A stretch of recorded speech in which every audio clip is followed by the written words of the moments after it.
All right, tonight we move into John the 13th chapter. Now, as we look at John 13, we are going to spend just a little time here looking at some interesting things about the particular chapter. Now, I've got it all up here on the chart, and so we start out, this is the last night of Jesus' life.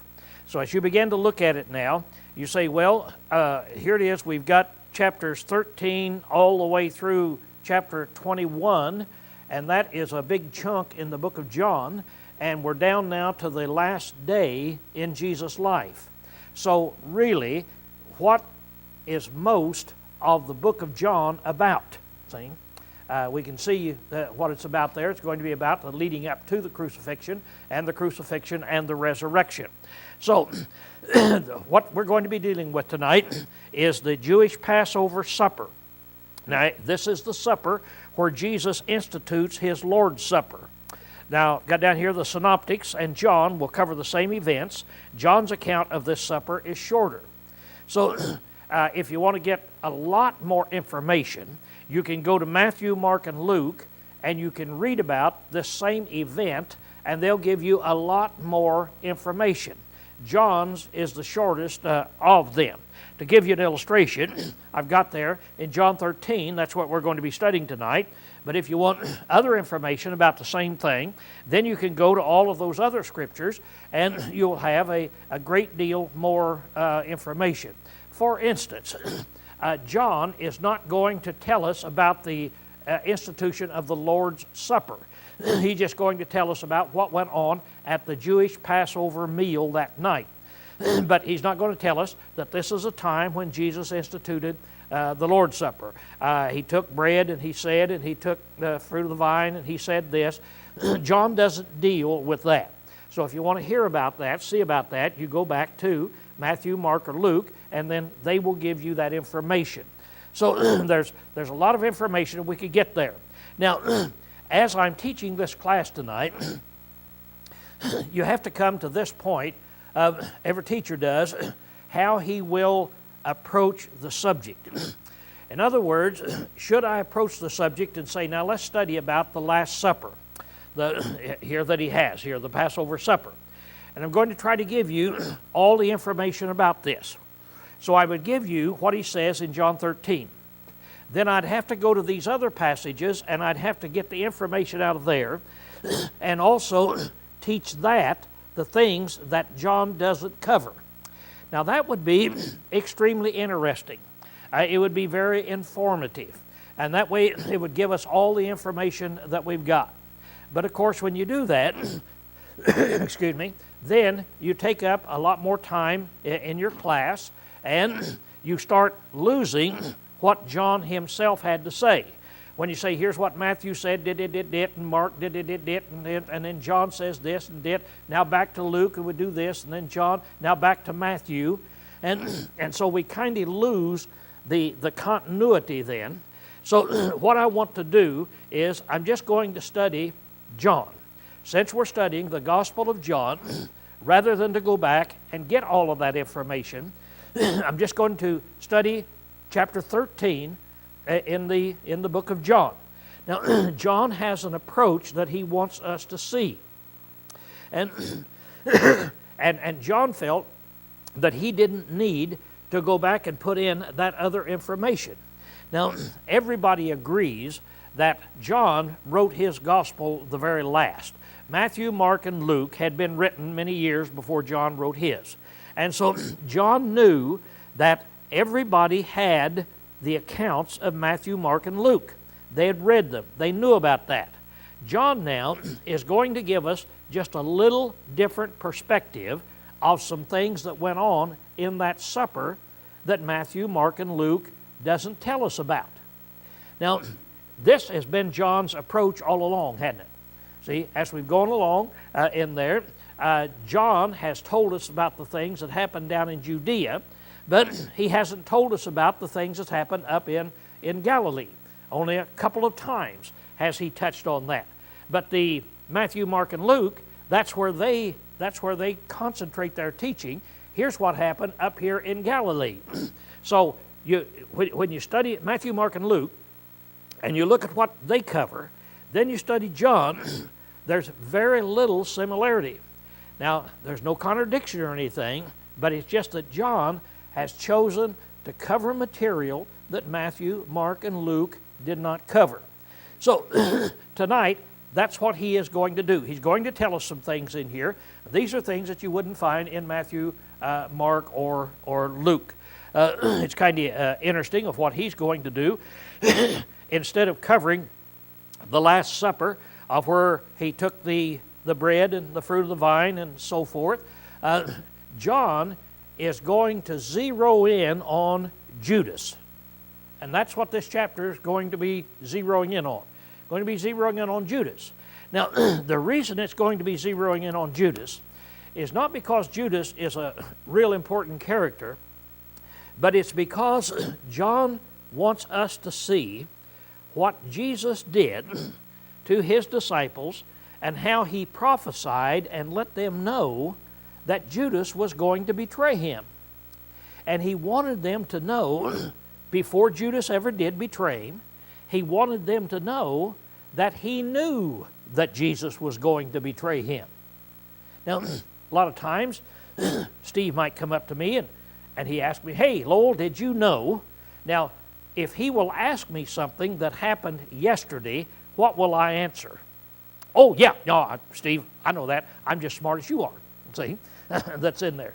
But if Steve comes up and asks me something about what is going to happen tomorrow, now, I've got a problem, don't I? See? I've got a problem. If he comes up to me tomorrow and he says, now listen to how I'm saying this, he comes up, he said, "Hey, did you know that Congress was going to do what they did today?" "Oh, sure, I knew that. I've known that for a long time." See? And so you can bluff your way around and you can say these things. Now, suppose that Jesus hadn't have told his disciples that Judas was going to betray him. Now, as far as the disciples are concerned, Judas is just one of them, isn't he? See? They have no idea that he is different, that he's a thief. He's just one of them. And let's suppose Judas had gone out, betrayed Jesus. They took Jesus, they put him on the cross, they killed him, and then he raised from the dead. And then Jesus told them, "Oh, I knew he was going to do that." What would they have thought? See? No way that they could have thought that. So he's going to explain that to them, and he's going to tell them. That's the reason that I'm zeroing in on this. So he's going to be talking about that. He's going to be talking about a couple other things, about service and so forth. But John has a purpose, and Jesus has a purpose, in dealing with these particular things that we don't normally study in Matthew, Mark, and Luke. Now, let's look at this to put it in its proper perspective right here. We're going to put up our time schedule here again. We studied these Passovers. We've gone through the first Passover, which was a year, the second, which was 2 years. Now we're down to the third Passover, which is 3 years that Jesus now has been preaching. Now I've got under there, he now is getting ready to sit down and eat the Passover meal. Now this is going to be on Thursday evening, as far as we're concerned. But to the Jews, it would have been Friday. It would have been the beginning of their Friday. So you'd say, well, when was the Passover? The Passover was on their Friday. But you say, how is this? All right, let's look at Jewish time, and we can see what we mean by this. We measure days on Roman time, that is from midnight to midnight. Doesn't take you long to think about that, does it? When does Friday start? At midnight tonight. See, so we go from midnight to midnight. Now the Jews didn't do that. The Jews went from sunset to sunset. And that comes out at about 6 o'clock in the evening. So what I've got up here is that we've got our Thursday. Their Friday would have started at 6 o'clock at our time on Thursday. 6 o'clock in the evening on Thursday, their Friday would have started. And then it would have gone down until on our Friday at 6 o'clock in the evening, their Saturday would start. So do you see how the overlay is as it goes through like this? So there's that 6 hours difference that we have in there. Okay, so now as far as we're concerned, it's on Thursday evening, our time, when they would be having this particular Passover meal. Okay, now we're ready to go to it. You can cut the projector up there if you want to. Okay, now we start out in chapter 13. Now therefore the feast of the Passover, now before the feast of the Passover, Jesus, knowing that his hour was come, that he should depart out of this world unto the Father, having loved his own that were in the world, he loved them unto the end. This is one of those statements that you find, it happens many times in Greek, almost every statement in Greek and English, you have to switch around. But it sounds a little funny. And we'd say, okay, what's this put in there for? What this is put in there for, verse 1, is to show us, to introduce to us, before the Passover came, Jesus knew that this Passover was going to be the time that he was going to die. That's what John is telling us.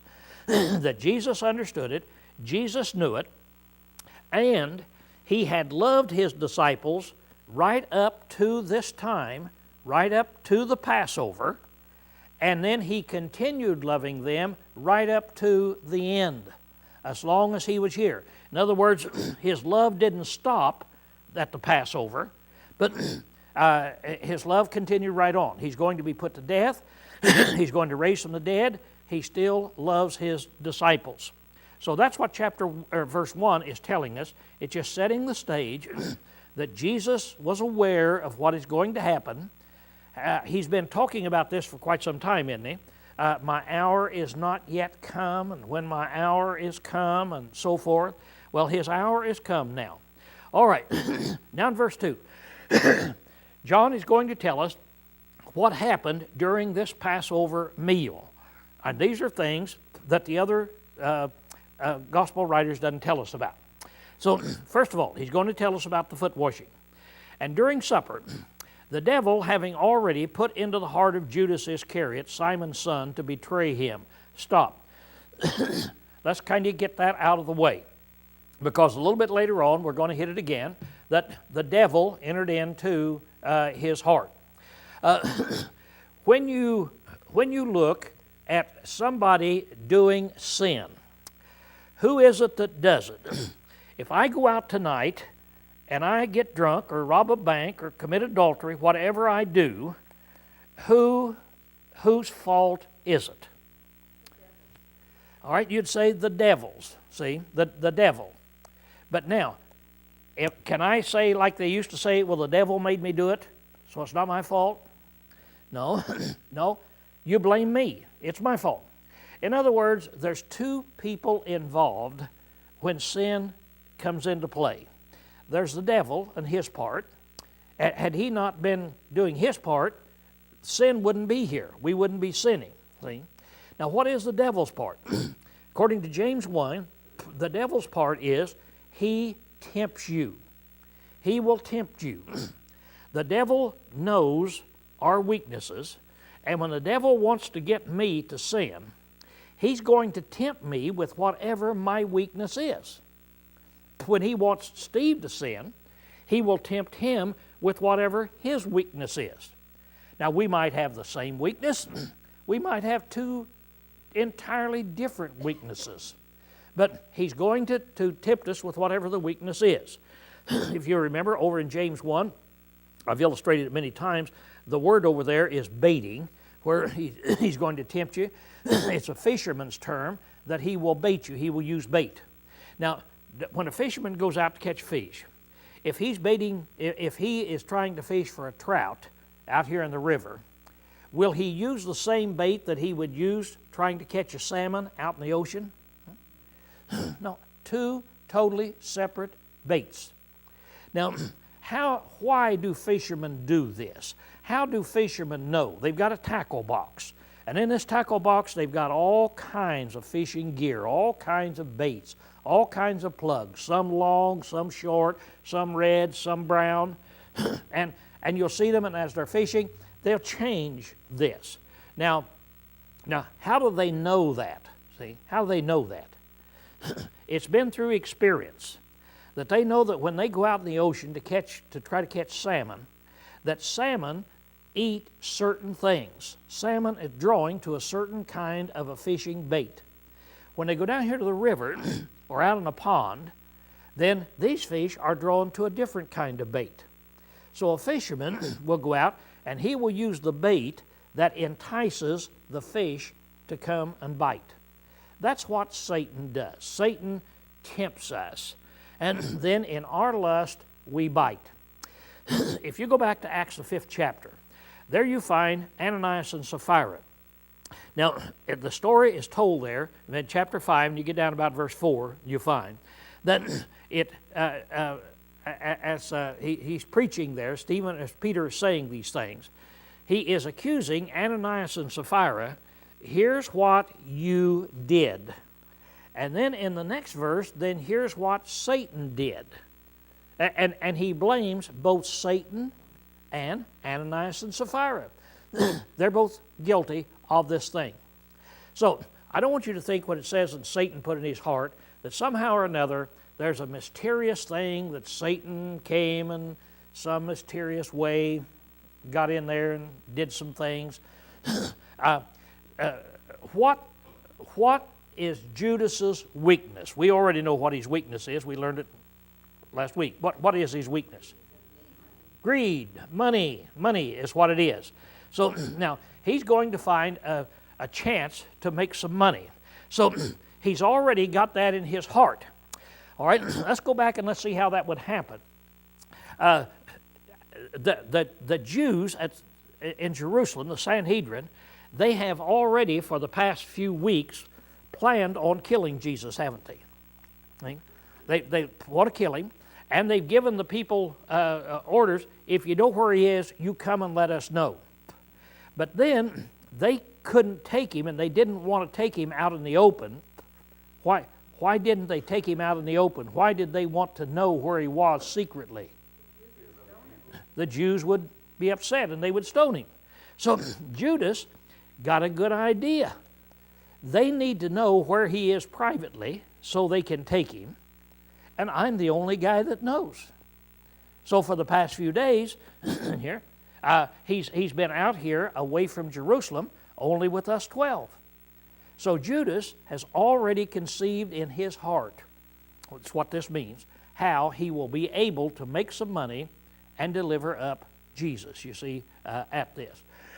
Now, before we go any farther, I might throw this out, because Matthew tells us, see, I'm doing something I told you I wouldn't do. Go back. Matthew tells us while it was all over, he took the money, he saw what happened to Jesus, and he took the money back and he threw it down, didn't he? And they wouldn't take it back, and what did he do? He went out and hanged himself. So when you look at that and you see, okay, he made this money, his plan was successful, but when he saw that it didn't turn out the way he thought it would turn out, he was so upset, he went out and he hanged himself. What did he think would happen? I have no idea. I have no idea. What I think he thought, see, would be this. I think he thought, and I want to emphasize that, that, okay, I can let them know where Jesus is. And during our time with us, every time they've tried to catch Jesus, up in Nazareth, over here in different places, what happened every time they tried to catch him? He just got away. He just disappeared, see? And Jesus is the Christ. He's got these powers. How many miracles has Judas seen him perform? Oh, just untold number of miracles. If a man can walk on water and heal the sick and raise the dead, do you think that he would let these people kill him? Now, you think about this, that they're going to kill him. Now, as far as his disciples were concerned, was Jesus supposed to die? No. No, the Christ is supposed to live forever. Haven't they figured this out yet? No. Figured it out? No, they haven't figured it out yet. When they kill him, all of them are just going to be absolutely shocked. See? And so Judas, I'm sure, thought, there's no way on this earth they'll be able to hurt this man because of all these things he's done. I mean, he can walk on water, he can raise the dead. So I can make a deal with him. I can pick up $15, see, 30 pieces of silver. I can make that, tell him where he is. They go out and get him, and ping! He'll disappear or he'll do something. See? But Jesus has been telling them. They didn't understand. See? That's the whole point. They didn't understand. And when he would tell them, he'd tell them, I'm going to be delivered up and so forth. And it went right over their heads. See? That's in every case. And we'll see, once he dies, they're just totally shocked. See, what in the world? So I just want to point that out, that I think that Judas had that in his mind. See, that he had the whole thing planned out so Jesus would escape from this thing. Okay, now, in verse 3, Jesus, knowing that the Father had given all things into his hand, and that he came forth from God and goeth unto God, riseth from supper. Now, Jesus is getting ready to rise up and wash their feet. But it tells Jesus' attitude and what Jesus knew when he did that. It said, now Jesus knew where he had come from. He had come from God. He knew that God had put all things in his hands, all power in his hands. And he knew that he was going back to God. So Jesus understood who he was, that he's deity. He came from God. He has all things in his power. He's going back to God. He's deity, but he's getting ready to do something that doesn't sound like deity should do. See, that's the point. He knew how great he was, knew where he came from. But now then, he is getting ready to go and wash the disciples' feet. So it said, he riseth from supper and layeth aside his garments, and he took a towel and girded himself. Then he poured water into the basin and began to wash the disciples' feet and to wipe them with the towel wherewith he was girded. So he cometh to Simon Peter, and he saith to him, that is, Peter said to Jesus, Lord, dost thou wash my feet? And Jesus answered and said unto him, what I do thou knowest not now, but thou shalt understand hereafter. Now that is a significant statement. So think about it. If I had something up here, I'm going to give it to Denise. I'm going to give here, each one of you one right here. I'm going to give here, and I'm going to pass these out. And I'm giving it to Denise. And Denise says, do you want to give that to me, Lowell? And I said, Denise, what I'm doing to you, you don't know. One day you'll understand. Well, I'm giving it to her. You think, what's he doing? Now, if somebody walked in the door, and here it is, I'm giving this to Denise. Somebody walked in the door, and someone says, ask him, what's Lowell doing? What would the answer be? He's giving Denise a pitch pipe. No, that's not what I'm doing. See, that's not what I'm doing. That's what it looks like I'm doing. That's what it appears I'm doing. And what I'm doing now, you don't understand. Here, go ahead and take it. And you don't understand. See? So Jesus is washing their feet. Everybody knew he's washing their feet. Very simple. He's washing their feet. And yet he said, what I do, you don't understand. Now, the reason I'm emphasizing this is because it's important. We'll see it as it goes here. Okay, so he tells Peter, you don't understand. Peter saith unto him, thou shalt never wash my feet. He literally says, you'll not wash my feet into the eternity. I will not let you wash my feet ever into the eternity, is what he's saying here. So Jesus, Peter's saying, I will not permit you to become one who washes my feet. Now, why wouldn't Peter let Jesus wash his feet? he understood how great Jesus was, and he understood the position of a foot washer. Who washed people's feet? The servants washed them. Now, in those days, they wore sandals, and anywhere they went, they would get their feet dirty. And it was just a common thing. When you go in somebody's house, they would have a basin of water. The slaves would come, put it down, and they'd wash your feet. It's just like today, when, especially in the wintertime, when you go out, you wear your coat. And when you go into somebody's house, what is the normal thing for that person to do? See? It's to take your coat. Now, the owner of the house does it today, but back in those days, the owner wouldn't wash feet. It's the slave who washed feet. So now, let's start putting this together. What was it when Jesus got up to begin? Jesus knew where he had come from, he knew where he was going, and he knew the power that he had. But now what's he doing? He's washing feet. He's doing exactly the opposite of what you would expect anybody to do. No, just a common man. The slave would wash the feet to just a common man. But here's deity. And he understands it, and so he's washing the feet. So that's the reason Peter was so adamant. I'll never let you wash my feet. Here, Jesus saith unto him, or Peter saith unto him, Lord, you can wash my feet, but also, I'm getting ahead of myself, back here in verse 8. Peter saith unto him, Thou shalt never wash my feet. Jesus answered, If I wash thee not, thou hast no part with me. Peter, if that's going to be your attitude, you'll not let me wash your feet, you have no part with me. I have no use for you. There'll be no need for you in the kingdom of heaven.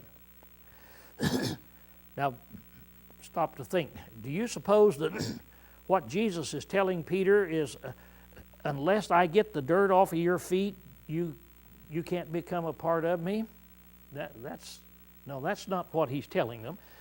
But Peter, he says then, well, man, if I can't become part of you, then he turned around, and being Peter, what do you expect out of Peter? Always one or the other. He said, Lord, not just my feet, but my hands and my head. Wash me all over, Lord. I want to be part of you. I want to be totally committed to you, Lord. Wash me all over. See? That's there. And then the Lord said something that's very significant.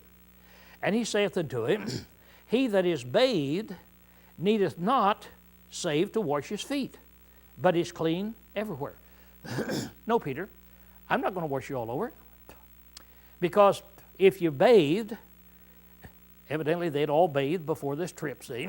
So if you bathe, you're clean everywhere except your feet. Your feet's the only thing that needs to be washed. Now, that gives you the reason for washing feet. And I point this out because a lot of times religious people don't understand what's going on, and they think we need to have a foot washing and so forth. Well, why did Jesus wash feet? Why did they wash feet? See? To get the feet clean.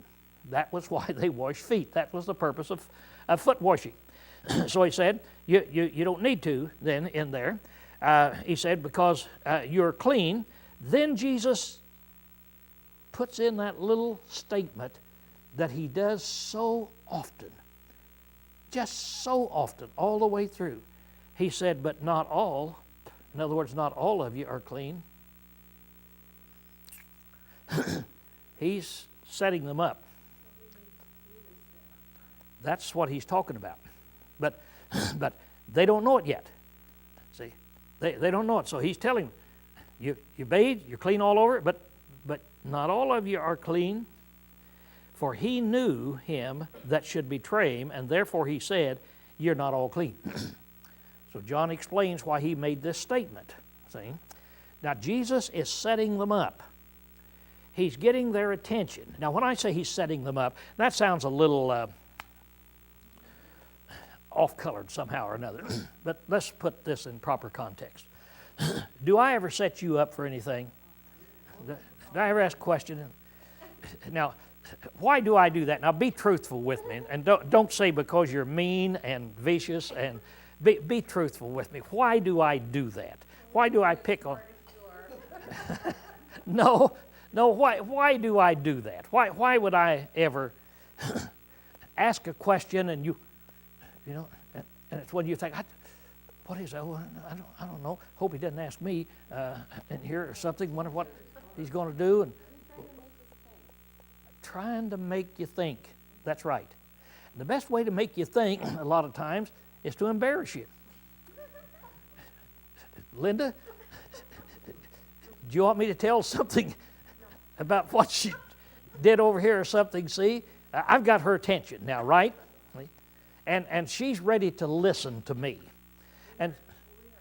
And so, yeah, so when I start in like this, and so I'm setting you up. There's many times that, you see, that I will do. It's all a teaching technique. It's to get your attention. It's to wake you up.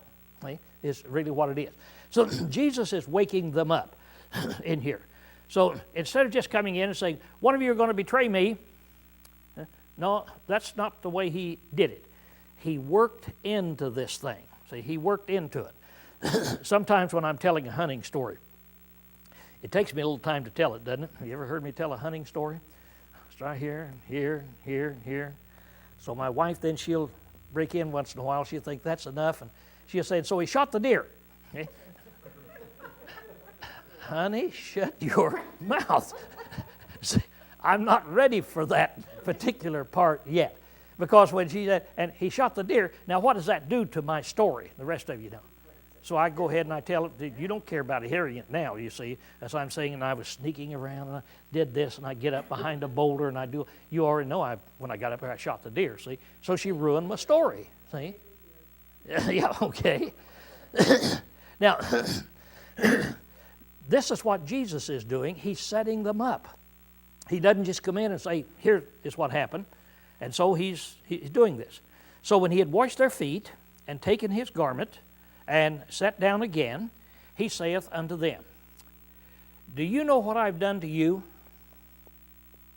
So now he asks them. Well, anybody knows what he did to them. What had he done to them? He washed their feet, hadn't he? Right? But a little while ago he said, you don't know what I'm doing. And now then he sits down and now he asks him, do you know what I did to you? Well, as you're talking about this, I expect about this time that you wouldn't answer that question, would you? Because you know that he's getting at something in here. In other words, he's working his audience like this. Now here's what he tells them. Here's what I did to you. So you listen to me. Here's what I did to you. See, is what it is. You call me teacher and Lord, and you say, well, that is right, said, for I am. If I then, the Lord and the teacher, have washed your feet, you also ought to wash one another's feet. So now we're back and you say, oh, maybe we should do foot washing. See, in there. You ought to wash one another's feet. But look what he says. For I have given you an example that you should do as I have done unto you. Now, he doesn't say, you should do what I have done unto you. You should do as I have done unto you. A little while ago, he said, you don't understand what I'm doing, but you will in a little while. So he's washing the feet. You don't know what I'm doing. Wash your feet. You don't understand what I'm doing. Now he gets through and he said, now do you understand what I did? I washed your feet. Now I want you now to do as I have done unto you. What had he just done unto them? He had served them. The Lord, the creator of the whole universe, had just bowed his knee, humbled himself to the point of a servant, and washed their feet. And he said, I want you to understand, if I, your Lord, your teacher, if I have done this, you need to do the same thing to each other. You need to serve each other, is what he's getting at. Then in 16, he explains it. Verily, verily, I say unto you, a servant is not greater than his Lord, neither one that is sent greater than he that sent him. So I want you 12 men to know this. A servant is not greater than his Lord. Now, who's the Lord in this conversation? I am. See, Jesus, I am. And you're the servant. And don't you ever forget, you're not greater than I am. And what did I just do? I just bowed down and washed your feet. I just served you. And one who is sent, who are the ones sent? These 12, these apostles. And the one sent is not greater than he who sent him. I'm going to send you out. So don't you ever forget what I've done to you. What I have done to you is to show you how that you're to humble yourself, and don't try to look upon yourself as something great, but humble yourself and become a servant. That's what he's trying to get them to see. He says then, if you know these things, blessed are you if you do them. If you'll do what I've done, you're blessed. He said, blessed are you if you'll do them. I speak not of you all. Now here he comes back again to this subject. You see, he's breaking in on this, and now he's coming back again, but I'm not speaking to you all. All of you, blessed are you, who, if you do them. I'm not speaking about all of you. In other words, do you see how Jesus is just constantly pointing out to them that there's something wrong with this group? There's some problem with somebody in this group. There's somebody that's not clean. There's somebody that's not going to be blessed in here. He said, I know whom I have chosen. So it's not going to be to all of you, because I know whom I have chosen. Now, this word for chosen, whom I have chosen, is in the plural. He said, here's what he's saying. Not all of you 12 men are going to be blessed. Not all of you are clean. And I'm telling you this because I know the men I have chosen. I know whom I have chosen. See?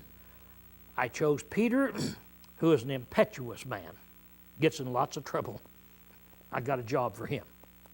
I chose James and John because they are fighters. They want to call the lightning out of heaven and kill people. I'll temper them. I'll make people of love out of them. I call Matthew. Matthew's a businessman. He's a man that obviously cheated lots of people. But he's a go-getter. He's a tax collector. I got a purpose for him. And I choose Judas. Now, what's Judas's qualifications? A thief from the beginning.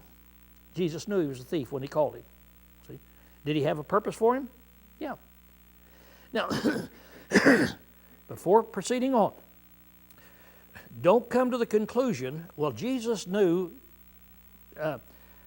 Judas was a thief, therefore Jesus just set him up, and Judas didn't have any option other than to betray him. That's not going to be true. Jesus called him because he knew he was a thief. But Jesus is going to try to give this thief every opportunity he can to cause him to change and do the right thing. He's just starting. He's just starting to prick Judas, trying to call his attention. Judas knows what his plans are, doesn't he? You think he might be thinking, does he know anything about me? But what if Judas had gone ahead and betrayed him, then the prophecies would have been? I don't know what he'd done then. I can't answer that. So, somehow or another, he would have. It would have been handled, but I can't tell you. It's just like a question: what would happen if Adam and Eve had never sinned? See, And so do this. Those things I don't know. But now he's going to try to get him. And he's just starting to get at Judas. Just starting to get at Judas, you see, that is in here. Now he's going to get to him. He's going to get really pointed to him. And it's going to be unbelievable what Judas does. So get ready for it. So don't think that Judas, just because he was a thief and is chosen, that he had to do this thing. So he said, I've chosen you because the scriptures may be fulfilled. Because somebody has to deny me. And so I've chosen Judas here. Then he said, he that eateth my bread lifteth up his heel against me. So there's one of you that's in here, and you're eating my bread, and you're lifting up your heel against me. You're betraying me. This is a statement that was said about David and David's friend. David had a friend, a very close friend, who betrayed him. And when he was caught in his betrayal, he went out and killed himself. And so he uses this to show in here the same thing is happening with this guy. One of you that's eating my bread is raising up your heel against me. This raises a question. Try to hit real quickly. David was a type of Christ. And when you go to the Psalms and you read the Psalms that David wrote about things that happened, and many things happened to David which was going to be repeated when Jesus came. In other words, he was the type and Jesus was the real thing. And so this actually happened to David, and now it's happening to Jesus. So now he says, verily, verily, which means absolutely true.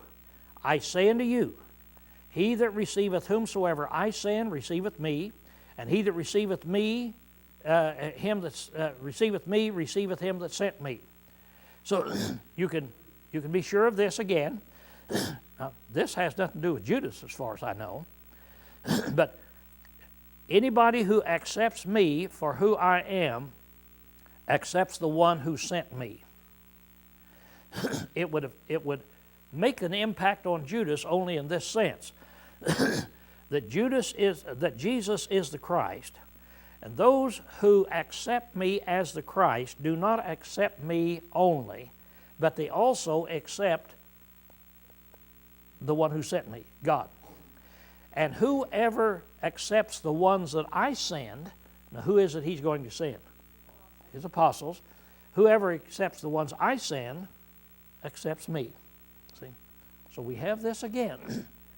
Who am I?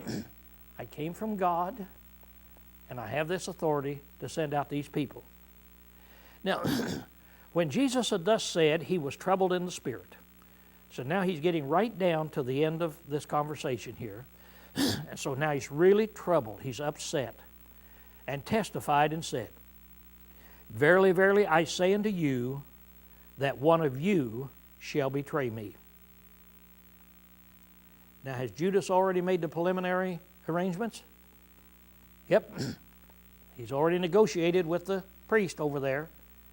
Do you think this might prick him a little bit? When he said, one of you shall betray me. And the disciples looked one upon another, doubting of whom he spake. Nobody had any doubt about Judas. Who in the world is it he's talking about? Now there was at the table reclining in Jesus' bosom one of his disciples whom Jesus loved. Now, do you all understand what it means, reclining in his bosom? That in those days they didn't have a dinner table with chairs, but they had a couch. They'd have a couch like here's your table. They have a couch that goes all around. A plate would be put up here, and they then would lay down on the couch like this and then eat like this. And then there'd be another guy laying out here, another guy, their heads would be up this way, so it'd be more like this. And over here's another guy laying up here, and they were reclining. Laying up is what the word actually means. So they were laying up. Now, if here's Jesus, the one right next to him on his bosom, here's the bosom, there was the one up here is the one that a disciple that Jesus loved, which undoubtedly was John, the Apostle John. Now, So he's up there. So John's telling the story. And he said in verse 24, Simon Peter therefore beckoned to him, that is John, and saith unto him, Tell us who it is whom he speaketh. So Peter's on around the table. Who's he speaking about, John? And he, this is John, leaning back as he was on Jesus' breast, saith unto him, Lord, who is he? Tell us which one of us he is. Now, if you were reading Matthew, Mark, going back over there, you would find that they all said, Is it I, Lord? Is it I? Is it I? Every one of them, is it I? And now, see, John doesn't tell us that. But now then, John looks back and says, Who is it, Lord? And Jesus answered, He it is for whom I shall dip the sop and give it to him. So when he had dipped the sop, he taketh and giveth it to Judas, the son of Simon Iscariot. Now, a sop literally means a piece of meat, a piece of morsel, a piece of whatever it is. It could be bread. You had, generally out here, you had one plate here, and if there was a big table, you'd have another plate there. And it's kind of like fondue, we got today. People are laying there, so you reach out and you get the meat or you get the bread, and you dip it in this sauce or whatever it is. Gravy, whatever you want to dip it in. And that's how you'd eat your meal. He said, it's the one that I give this morsel to. Pulls it out, takes it over, and gives it to Judas. You suppose that'd make an impact on Judas? Would that let Judas know that he knows what Judas is planning? See, that's the whole point. Judas knows beyond any shadow of a doubt now. The Lord's been throwing out these hints, and now the Lord knows what he's planning. Now, if you were an honest man, or it seems to me if you were a dishonest man and you were crooked and you got caught, that you would do something about it before you committed a crime, wouldn't you? Not Judas. But in other words, is Jesus putting all the pressure he can on Judas to get Judas to say, Lord, I'm sorry, I won't do this? So he gives it to Judas. And after the sop, then entered Satan unto him. In other words, Judas had to make a decision. What do I do? What do I do? And Satan took control of him. The temptation was too great. The money was too powerful. I've got it set up.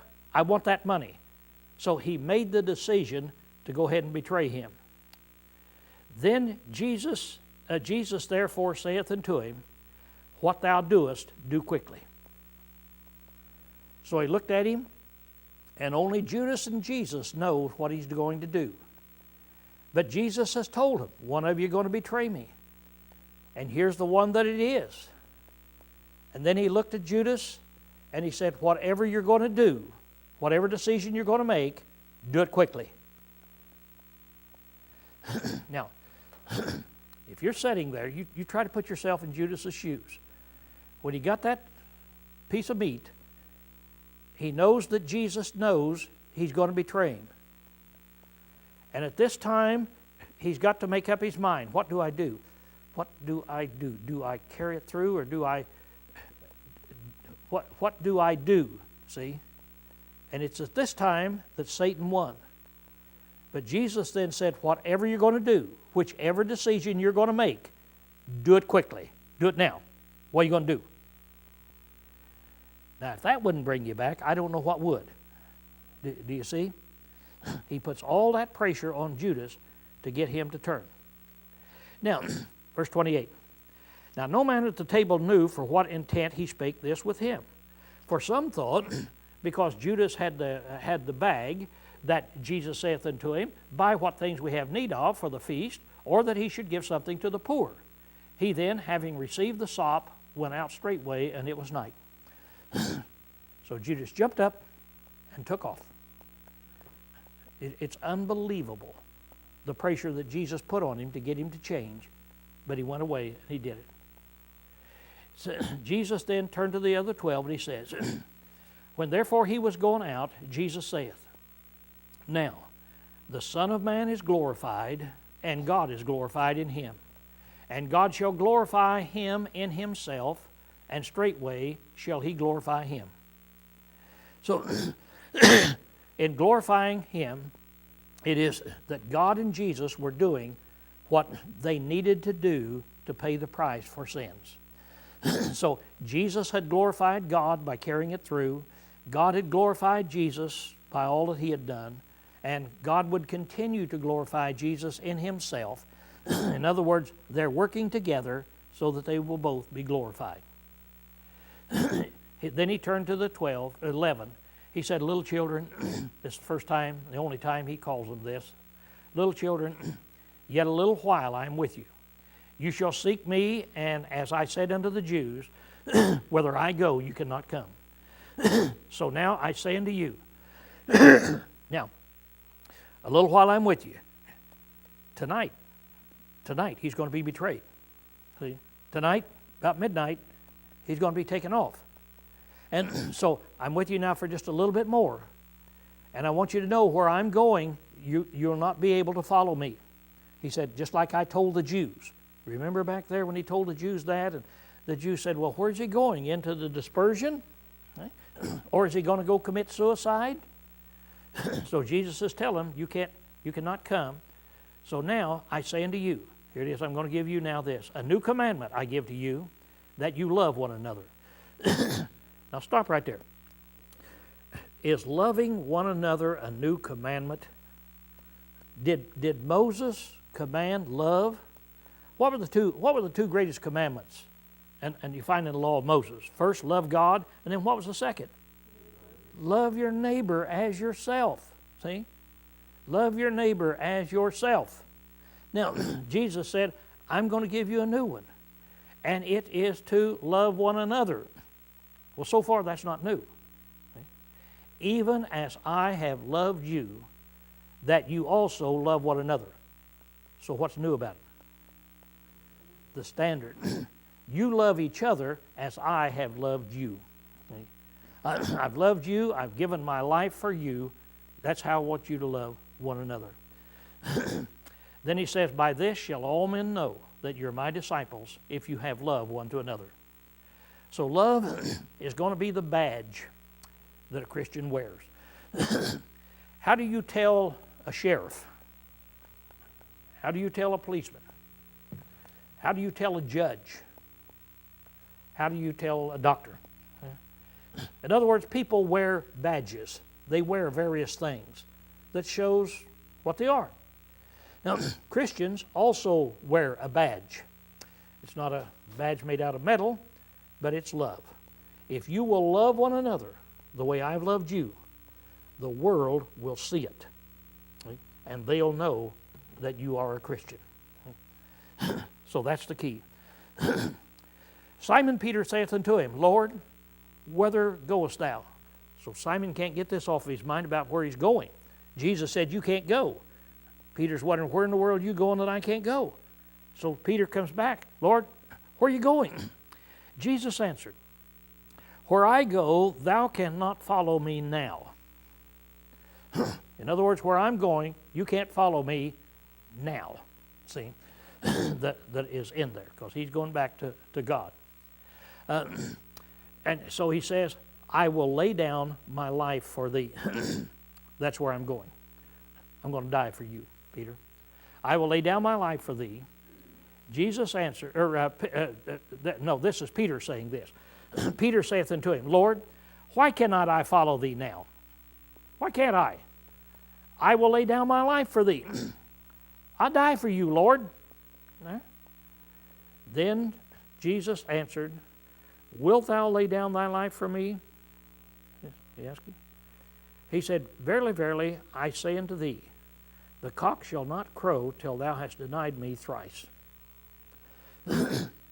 So Peter, he just brings it to an end. There's no long discussion. Will you? Let me tell you something, Peter. The cock will not crow in the morning. Rooster will not crow until you have denied me 3 times. Now, the interesting thing is, if you read Mark, he'll say, until the cock crows twice, you will have denied me 3 times. Now, it's an interesting thing. In Israel, they had a rooster, a certain kind of rooster, and they crowed at midnight and at 3 in the morning, the way our roosters will crow, see, about that time. But theirs would crow, this one particular rooster that they had would crow at the midnight hour, crow twice during the night. So what he's actually looking at here, what he's saying is, Peter, before daylight comes, by 3 o'clock in the morning, you will have denied me 3 times. Now, if we go where I told you we wouldn't go, Matthew, Mark, and Luke, we go over there and we find that Peter is not through. He's not through with this discussion. And so Peter comes back to him and tells him in here, Lord, I will, and so forth. And Peter even looks at the other 10, and he said, Lord, even if these deny you, I won't. That's pretty brazen, isn't it? See? So Peter got to that point. Then the Lord told him, you're going to deny me before the cock crows in the morning. So now, we're ready to get this started. We've got our Passover supper, and now then we've got a lot of things that's going to take place while this supper goes on before they go back out. Chapter 14, 15, 16, 17. The events are going to take place while they're in this upper room eating this Passover supper. Then 18, they'll go to Gethsemane, and then the rest of the story then will be played out. Okay,